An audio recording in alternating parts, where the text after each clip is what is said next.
Hey, what's good, family? Usually I do a mixture of pre-recorded stuff and some edited stuff and so on and so forth. But I was just hopping on really quickly as I'm getting ready to head out for a pretty special event in Columbus, Ohio tonight. We have really a big treat for Midwest boxing fans. It kind of went under promoted, in my opinion, but it's a DiBella Entertainment card. There's also an Ohio guy, Troy Speakman, who I need to go find very quickly once I get down there to try to get in, at least to cover the fight the way that I like, or cover the event the way that I like to. But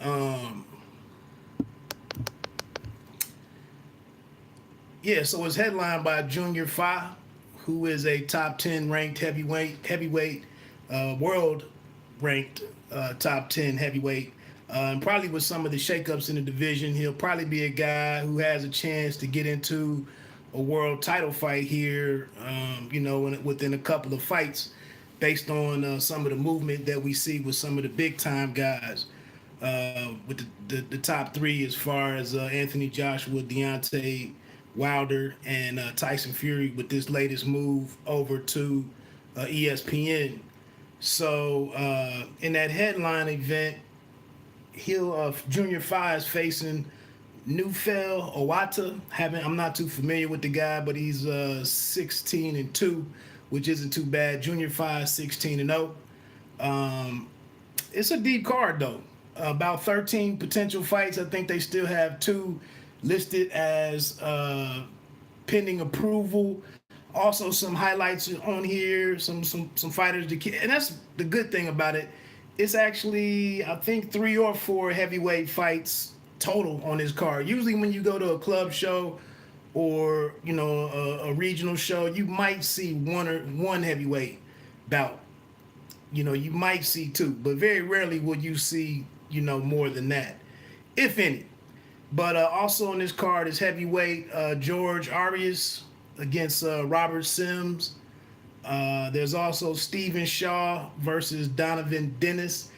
Shaw, I think, is out of Chicago. I haven't seen him before, but I'm interested in seeing him in action. There's also the other heavyweight fighter, the Hemi Ahio versus Ed Fountain. Not familiar with either one of those guys. And then there's also a kid up out of Cleveland named Alante Green versus Anthony Trotter. Green is, I believe, campaigning out of Cleveland, Ohio. Speaking of Cleveland, along with Junior Fa, one of the major reasons that I'm making it out to the fight tonight is to check out Cleveland's Isaiah Steen, who is a looks like super middleweight. Just had a video. I just posted a video earlier of me speaking with WBC super welterweight champion Tony Harrison, and he was very complimentary of Isaiah Steen. So last time out, Steen was back in Columbus in December, and the fight ended in I think it ended up getting turned into a no contest due to a collision. I think he was fighting a brother out of Mississippi who was here, and they had a clash of heads, I believe. Sting was putting a lot of pressure on the kid. It was amazing that the fight made it into the 4th or 5th round, where the collision happened, and then the injury was severe enough to where they ended up stopping the fight. Maybe it was the 4th round, and it ended up being a no contest. So Sting, like I said, is one of the guys to watch. A taller, rangier super middleweight. It's interesting to see what he'll do tonight. Also on the card, out of where is he no longer on here? Looks like Ardrill Holmes out of Flint. Looks like his fight fell off the card, so that's kind of a bit of a downer. Oh well, still making it out. But wow, that's kind of a downer. I was at least hoping to see. That was kind of my 3 fights, was Junior Fa, Steen, and then Ardrill Holmes. Lightweight Carlos Dixon out of I believe he's out of Louisville. Pretty, fast hands. Smaller guy, a lot more action, per second. But he's 7-0 fighting a guy named Jamal Dyer. I'm not familiar with him, but it's actually an 8-1 fight. So that's a 7-0 guy versus 8-1. Uh, should be a pretty good matchup. Carlos was associated with Evander Holyfield's Real Deal Boxing and Entertainment and Promotions. I forget what the official name of it is, but basically Real Deal Boxing. So that's another fight to look forward to. But like I said, I was looking forward to seeing Ardrell Holmes on this card. Holmes was also in action back in December with Steen on the card that was at Express Live in Columbus, Ohio. So that was pretty much all I wanted to jump on here and say. And I'm going to check that one out. I'll be in the building, looking forward to, linking up with any boxing fans who, happen to catch any of the videos on the channel and whatnot. So that'll be dope. Meeting up with anybody. I'm sure Marcus, Ohio, runs boxing. I think he's based in Columbus, Ohio, so he should be down there with his signature cap on. I'll probably holler at him for a minute before getting up out of there or in between fights or something. Also, for those that are staying home today, and the moves this week with, the last week and a half with Tyson Fury moving over to ESPN and Top Rank, and further complicating matters with trying to get the rematch made, in particular with Deontay Wilder. Making that more difficult. This kind of reinforces my position of being more of a local fight fan, and catching some of the prospects and supporting these guys as they get started out. Because once there's more money to be made, more hands get in the pot, the ugly side of boxing, the business side of boxing really comes into play in a manner that dictates the decision making and what we actually get to see and don't get to see. So like I said, this is a perfect reason, and with Junior 5 at the top of the card, it's just a perfect opportunity to see some solid boxing in person. And you don't want guys not doing it for the money and not doing it for to be successfully in terms of earnings, money and whatnot. But like I said, it's definitely the guys are hungrier. They're there for fighting to get to the top, and sometimes you see some effort and some competition. That makes it all worth the while.